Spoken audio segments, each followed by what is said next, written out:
Hey, this video is not meant to be ugly or anything, but watching YouTube and watching people with their bug out bags, with their get home bags, I'm just so pissed off. Saw one video with a Walmart woman who got a Walmart bag for her 6-year-old kid and put 20 pounds in it. The straps aren't going to hold. There's way too much stuff in it. So here's the deal. I'm a truck driver. I've been crossing America since 2002 in the civilian world. And this is my actual get home bag. It comes in at like 12 pounds. Decided to get a motel room tonight, not sleep in the truck. I've been sleeping in the truck for the past week or so and have a minute to go over this. Some things in here may be offensive to you, but they're the truth. So I'd like to put an actual, truthful, useful video on what a real person carries in a get home bag. All right, so here we go. Let's start with the offensive thing first. That is my other cell phone. Yes, I have 2 cell phones. That cell phone is not a flashlight. That cell phone is not a watch. Being a man is my pronoun. Protector, provider, someone who can take care of himself in a situation, and someone who can take care of others around them when it happens. Someone who's not going to freak out at the sight of blood, not going to scream, "Oh my God," 16 times when something happens. It's already happened. There's no need in standing around yelling about it. So everything in this bag is purpose built, ready to rock. That's the offensive part. I'm going to go ahead and get that out of the way. And that is my belt. Every man should wear a belt, period. It's utilitarian. You can use it for anything, for everything, whether you need it or not. Just like a lighter. Every man should carry a lighter. It don't matter if you smoke or not. Lighters are multifunctional. There's an e-tool. I was lucky enough to find an original 1992. Why did I call it an e-tool? Multi-tool. Leatherman. The quality on it is just amazing. When they first started making them, there was nothing better. It started the whole brand. It started everything. But that's an original 1992. It's actually an antique, and I carry that. This is one of the knives that I keep in my bag. It's just a small utility knife. You can't have enough knives, and you don't use a screwdriver for prying. Okay, you use a pry bar. If you use a screwdriver to try and pry a piece of steel, you're going to break the tip. It's not made for it. I have another little knife right there on the outside. That one's normally stays with this bag. Hardly ever take it off. This one stays inside the bag typically because I'm doing this one-handed. I've already laid some things out. So let's go ahead and get into the bag now. And also, this soap and toothpaste is normally in there. I'm a truck driver. Okay. The very first thing on the straps right by my left arm is a whistle. 9 out of 10 times this whistle will save your life quicker than anything else. The ability to make noise if you're lost or whatever that can be heard over a great distance, that whistle's there. Now, these are pace beats. All right, you don't have to use them like whatever. This is something, they're great if you know how to use them. If you're using them purpose built, if you're in the military, if you have to go in a certain direction for a certain amount of feet or whatever. For me, they're more of a comfort thing. Anything that can help your brain in a bad situation, not focus on that bad situation. There's something to fumble with, chew on them when you're worried, whatever. I mean, you get the point. anything you can do to soothe your brain. I do actually know how to use them, but um, and I know this sounds silly, but you carry a wristwatch because you're a man. You're wearing a watch. Your cell phone is not your watch. But every 5 minutes of traveling in one direction, you turn it down. It gives you something to think about. Every 30 minutes, I've been walking for whatever. But yes, I do know how to use them. The maps and everything are in my truck, so I don't ever have to worry about carrying them all the time. They're in my truck, so I can plot a course and use those. Like I said, also they're like an emotional support tool. It's something to play around with, to help you mentally calm down. Um, but yeah, these are, meters. These are thousands of meters. So anyway, like I said, those are very useful if you know how to use them. Don't go out and buy them just because, oh, this is what all the professionals say you got to have and everything. No, I have my reasons for them. I can use them like they're meant to be. But like I said, it's also when you're walking by yourself and there's nothing going on, and you just got something to do with your hands. It keeps your brain occupied. This top bag right here, this top pouch on this bag, which by the way, I did spend the money on a good bag. This is the 511, and it's what's known as the quad clip or something like that. Quad zip, yeah. Because there's 4 zippers. It's really stupid. This bottom zipper ain't doing anything for you down here. But it does have 4 zippers that goes around the main outside of it. But it's a really tough bag. I've been carrying this bag now for 5 years. And there's no rips, tears, or nothing in it. It's dirty. Need to wash it. But anyway, on the very first outside pouch here. Now what I said earlier about taking care of someone else. As a truck driver, I am more likely to be the first one on a wreck on a deserted road or deserted highway in the middle of the night.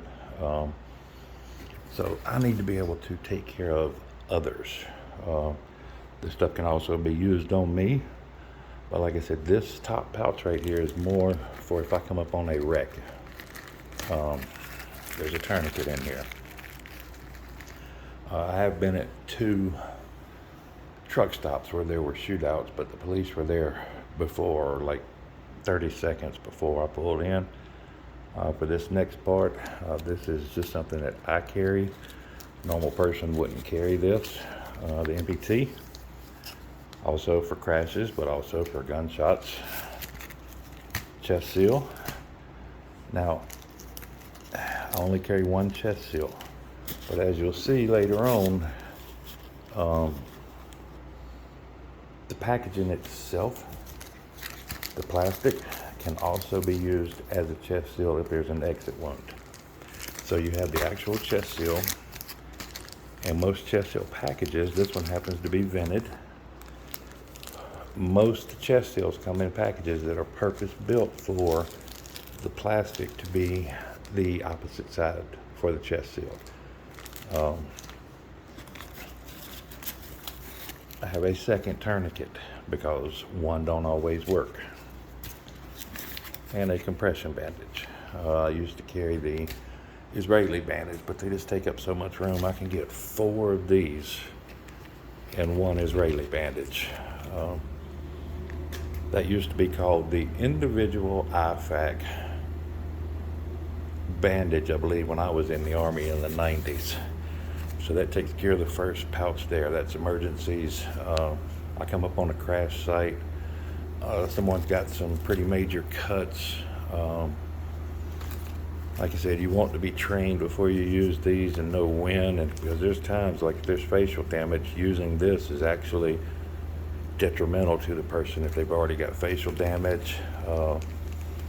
But if they're in an unconscious state, if it looks like there's going to be swelling, things like that, then I will do it. I do take a risk of going to jail, but I would rather save the life in a chest seal. So we can call that the fancy active shooter kit also. Yeah, I'm so sick of them damn YouTube videos. All right, back to the cell phone. The cell phone has a light on it. This is the 22 Ultra. It actually has a IR light on it. This is not a flashlight. Now, if I needed to actually use this bag, these pouches here would come off, and so would this knife, and they would go onto my belt that every man wears. This is what I would use to carry my water bottle, 20 ounce, whatever. It's actually the marine version of the canteen carrier. Inside of it, I have a very nice rechargeable, extremely bright, controllable flashlight, and if you open it up, it turns into this. It's waterproof. It's magic. I did spend the money on a good light. That's one thing. Have a pair of scissors. I'm not going to call them shears, but these scissors are capable of cutting cloth, rope, whatever. They're medic shears. And I have a small pair of good glass binoculars. And I have had to use these when you break down and you don't want to walk a mile to see what exit you're at. I actually used these about 2 months ago when my Titan blowed that transmission line off of it. And I was calling somebody to come pick me up, and I couldn't quite make out what the exit sign was. So I whooped them out, and I was able to get the exit. Benadryl. I carry Benadryl and hydrocortisone 10 for bites, for rashes, for things like that. And that's all in there. And this one is a pair of gloves and just some 3M packaging or elastic bandage or self-sticking tape, whatever you want to call it. But that is actually the marine version of a grenade pouch. Both of them are Pals and Molly. So, but both of them would also, like I said, go on my belt if I had to actually carry this thing. Go ahead and open this up. And I guess it's a bad time to state that this bag only weighs 12 pounds fully loaded. You pack a 20-pound bag for a get home bag, you're not going to get home. Not with everything you started in the bag. Your straps at your Walmart bags that you get aren't going to hold up. You're not going to be able to handle it because you're not walking with it every day. But anyway, that's me digressing there. This is hand wipes. Hate to say it, but they're not for hand wipes. They're for personal hygiene. When you get the monkey butt, to stop you from getting the monkey butt when you have to go to the bathroom out in the field, stuff like that. Or sometimes, I do wipe my face and behind my ears with it when I've had to be in the truck for 2 days and haven't had a chance to get a shower or whatever. I'll do a bird bath with those. This kit right here is 511 6-inch carabiner. You can use them for everything, for hanging your lights when you make camp. This is an actual rated, I think it's 22 kilonewton.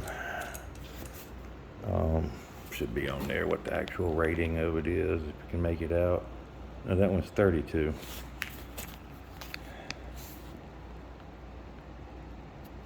I believe. Anyway, it's big enough to basically hold a car. But that's me just going off again. I love my carabiners, inserting one and just locking. And I do have in the bag probably 10 other carabiners that aren't rated for climbing, for hanging ridge line and stuff like that. Now this is my medical thing. I've got some iodine in here, another moist towelette, alcohol swabs, pair of gloves, more tape. That tape right there is for Sam Splinter that carrier. It's bigger. I have Imodium AD. I have Benadryl pills and Neosporin, things like that. It may be a long walk sometime. All right, because I'm a truck driver and I'm out of town, I do carry some extra clothes in here. There's a pair of pants, Everybody knows that's a Shimog. It has more uses than you can imagine. I did just take the hammock out of here. Normally I usually have my hammock right here and the hammock straps, but it's summertime right now. So the one thing that I do have is a waterproof shelter. I think it's 12 by 14. It's big enough to make an A-frame cover or whatever. But because it's not wintertime anymore, I can make my own sleeping arrangements. Some Kim lights, because you don't want to burn your flashlight up. Some other stuff, wool socks. Even in the summertime, you can still get hypothermia in certain situations. If you're in a windy area and it's cloudy and it drops down to 60 degrees, 59 degrees, you get completely soaking wet. If you can't retain your heat, even in the summertime, you can still get hypothermia. Wool will retain its heat even when it's wet, will retain your heat.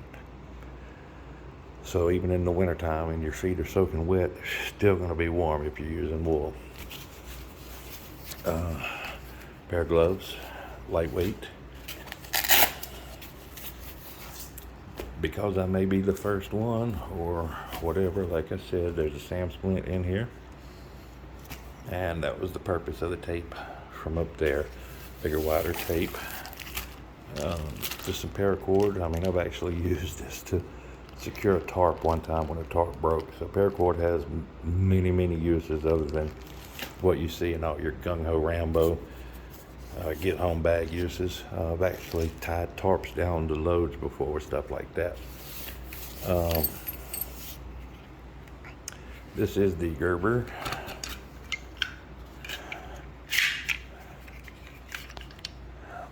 handsaw.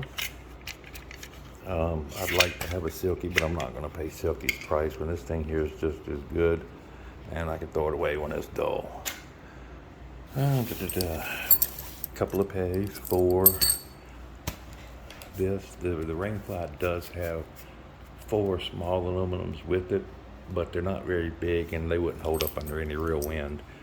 So I bought a couple smaller ones, lightweight aluminum ones that are actually bigger than the ones that are in there.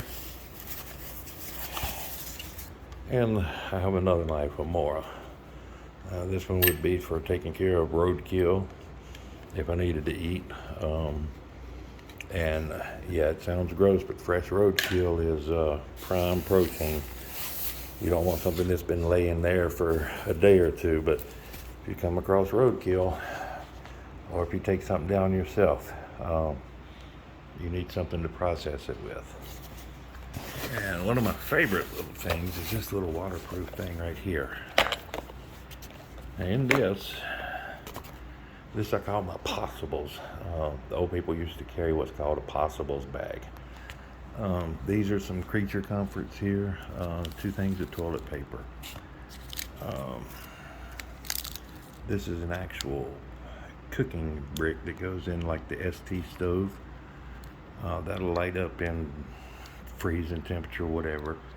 There's a lighter in there. There's some packs of salt, sugar, chewing gum, and a ferrocerium rod. And everything stays pretty dry in this.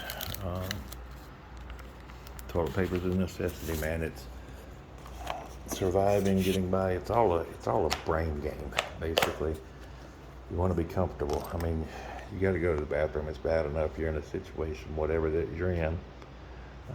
You've got some creature comforts, just like with the beads over here. I know it don't make sense to you now, but if you've ever been stuck out in the woods or on a job site, there ain't no bathroom, having toilet paper and a way to clean yourself is extremely valuable, important to your mental state, and your mental state is what's going to get you through any situation. Going on with that, in here is just some hand lotion. This is a waterproof container. I normally keep money stashed in my bag in here and it stays waterproof. I don't know if I can open it now, but yeah, like I said, I keep my money stashed in there and it's waterproof. Cash is king. I have another Neosporin, some alcohol wipes, some shampoo. Like I said, your mental state is king. Just little creature comforts that don't weigh anything, things like that, will make a big deal in the long run. Next pouch up here is Sawyer's water filter. I keep 20 ounces. Okay, anywhere you turn around here, I've got 20 ounce Pepsis and stuff. This screws right onto the 20 ounce Pepsi bottle. You can just grab water. I'm in Nebraska right now. Coming down the road, there was cows and there's runoff ponds that the cows drink out of. You don't want to really drink that straight because all the fertilizer, all the chemicals, all the cow shit and piss and everything it's a runoff pond. It's ran down the hill into that pond. So Shimag over the bottle entrance to filter out the sticks, the rocks, the dirt. Sawyer filter on it. Not good water, but water. And package bandaging. Another little pouch that I carry here. This one just has actual boo-boo band-aids in it. Alright. Mylar blanket to retain heat. And I carry Tylenol. Now, I also carry Advil, so you might ask, why do I carry Tylenol? Well, Tylenol is good for fever. Tylenol is good for inflammation, swelling, if you sprain an ankle or something like that. Probably 90% of all your pain in a sprain comes from the inflammation. So carrying Tylenol reduces swelling, therefore it reduces pain. Anyway, that's about that in there. There's one more up here. Now this is where I normally carry packages of tuna fish, stuff like that. But this is oh God help me, I've been lost. It's got some knots on it. It's a bright orange self-rescue bandana. It can also be used as a sweatband, a tourniquet, all the different things. But yeah, but I'll normally in here carry tuna fish packs. Those ones that you can get at the dollar store. Right now I've got some extra Molly in it just because I've been farting around. A couple of real carabiners. That's a heavy duty one. Like I said, I have uses for those in trucking and everything else, and they're also in there for like when I had my hammock. But this is another water storage device here for the Sawyer Mini. But you can watch YouTube videos all day long. I've been on the road legitimately for 20 years in a truck. I've been broke down. I've been stuck for a couple of days. Hell, one time I got stuck for a week. It happens.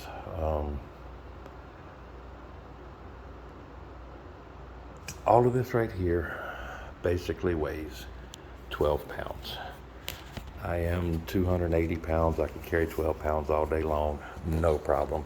You don't want your bag to be more than 20% of your weight. You really don't want your bag to be much more than 10% of your weight, because most of you nowadays can't handle the physicality of what's going to be happening to you when it happens. And I know that sounds mean, but in real life, it don't care that you think it's mean. If you want to be prepared, if you want to be ready, then you need to have your bag on and you need to walk with it every day. Walk around with it, carry it into the store with you, get your shoulders used to it, get your back, your hips used to the extra weight. If you carry it heavy, you just suck, and you're gonna fail. So, like I said, you don't see a lot of food in here. Typically, like I said, I'll have some tuna fish, pouches, some potatoes, some rice, things that are instant that I can boil up and just soak and heat, and it'll be good to eat. But I grew up in the country. I grew up on the land. I know how to get food. Food is everywhere, but nowadays people don't understand what actual food is. I realize it's been a long time since I've done a video, and I've got a whole 20 subscribers, and I don't care. My whole thing is the anti-prepper. So hopefully, if you're watching this, you will understand all of these people you see on YouTube are garbage. They've got their Walmart bags. It's a 13-year-old talking about survival. Dude, you're not going to survive. The best way you can survive is to stay at home with your mommy and daddy. And this is not even, like I said, really about a survival bag. This is just my get home bag.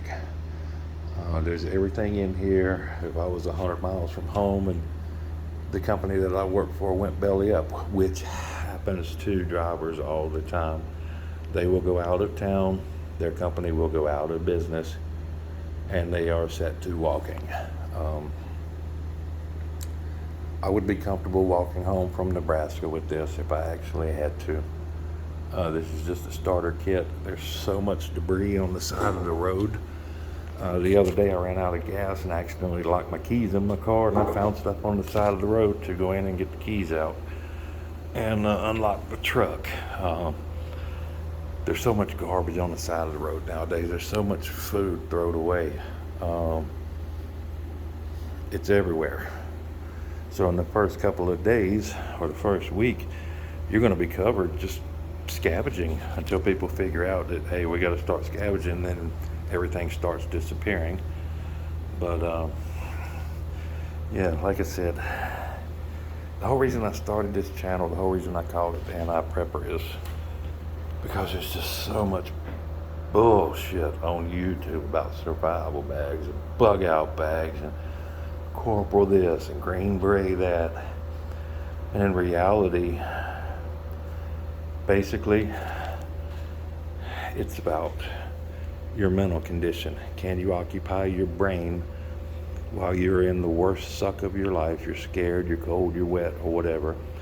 Can you occupy your brain? Can you keep yourself comfortable?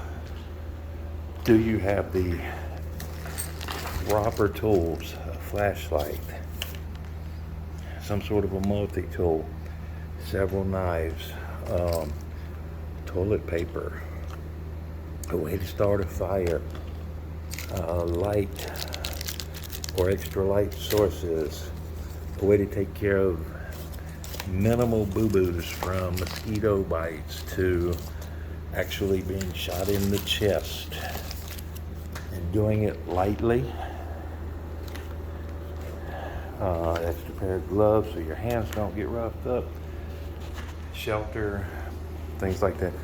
Those are the important things.